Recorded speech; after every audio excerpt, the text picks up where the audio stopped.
Сәлем, Лимонның бу чыгарылышын бу атнада булган һәм безнең барыбызны да тетрәндергән, әле озак вакыт тыныч суларга ирек бирмәячәк хәбәрдән соң туган аерым фикер нәтиҗә белән башлап җибәрәсе килә.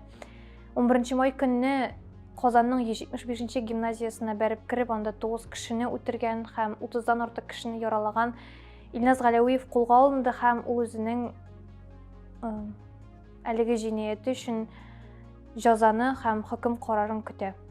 Бу вакыйгага бәйле нидә булса озаклап, күпләп сөйләү шәхсән минем үземә бик авыр хәзер. Теләгән кешеләр бу турыда бик күп мәгълүмат интернетта таба ала, әмма шуны гына әйтәсе килә.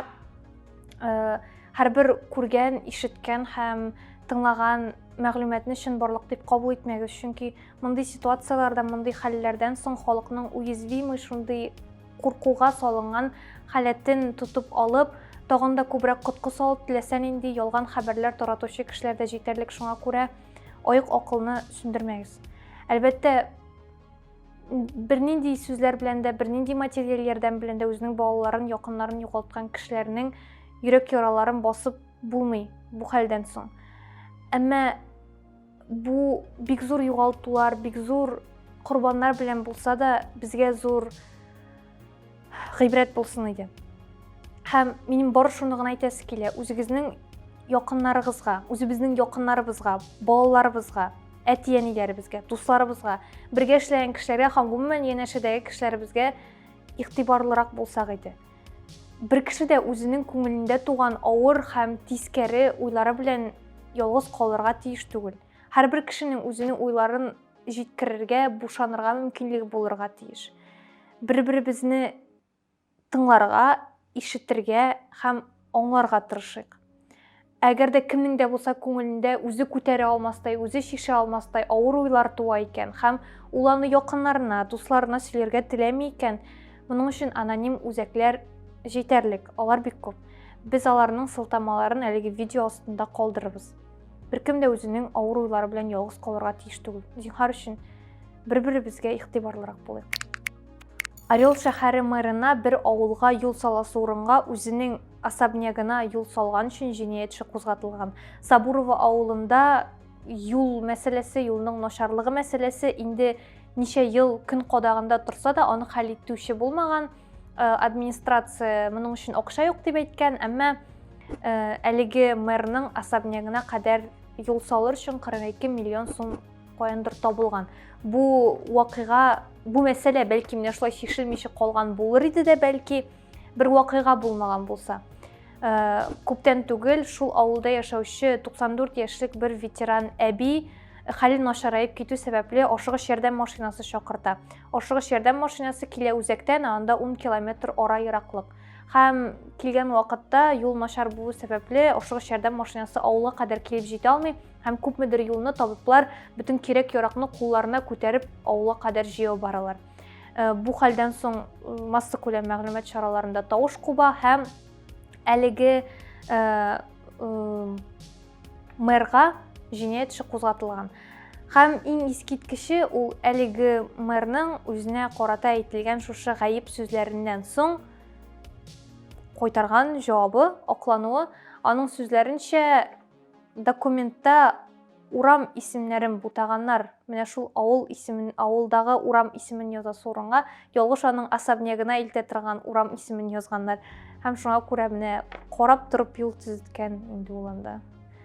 Мин алдагы чыгарылышларның берсендә әйткән идем бит инде, анда менер өчен шул хакимияттә булыр өчен сөйләшә белергә кирәк дип, менә бу сөйләшә белүнең шундый бер үрнәгедер инде күрәсең.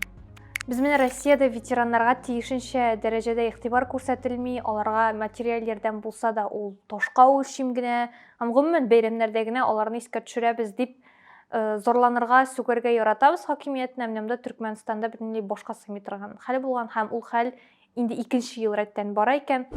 Анда ветераннарга Төркмәнстан президенты Курбангулы Бердимөхәммәдов исеменнән тапшырылачак бүләкләр өчен алдан ук акча түләп куярга кушканнар. Бу медаль һәм безнең акча күчерсәк 4000 тирәсе акча. Менә шуның өчен алдан ук акчаны күчерергә кушканнар. Бу турыда ветераннарның туганнары хәбәр иткән. Хакимият ise, хакимияттәгеләр ise моны бөтенләй комментарийсыз калдырганнар. Шул сәптән миндә бернинди комментарием юк. Түркменстан дидем дә, монда безнең үзебезнекеләрдә планканы төшермиләр булып чыкты. Тверь өлкәсе Лихославльск районы администрациясе Малышковые войска катнашында җиңү парады булачагын анонслаган 9 май алдыннанрак инде. Анда балалар бакчасыннан 100гә якын бала катнашачак һәм алар төрле юнәлештәге гаскәрләрне күрсәтеп, шулай матур парад белән узачаклар дип белдергәннәр. Бу турыда массакүләм күләм мәгълүмат чараларында күтәреп алалар, бу хәбәрне күпләп язалар һәм кисәк кенә район администрациясе юк, бу булмаячак дип хәбәр итә. Чөнки Роспотребнадзор шулай кушкан. Менә ниһаять ниндидер аек акыл уяткысы барлыкка килде дип кенә уйларга теләгән идем, әмма юк. Роспотребнадзор эпидемиологик ситуацияга бәйле, ковидка бәйле уздырырга ярамый дип белдергән. Безнең илдә бер кайчан сугышны романтизацияләүдән туктарлар инде. Бәлки. Бу түгел.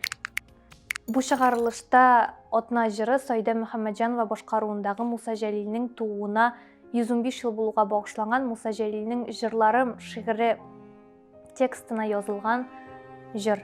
Бу чыгарылыш шундый ботка кебек булды дисәң дөрес булмас инде.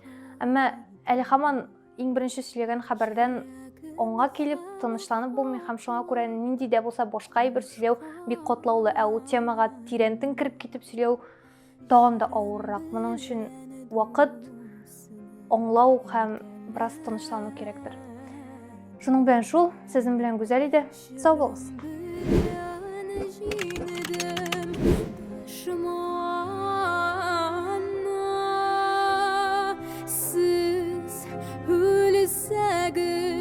Mini de hanatalarman yaşasagız mini de yaşarman jırlaram siz şatıp yüreğimde il karınıda şaşak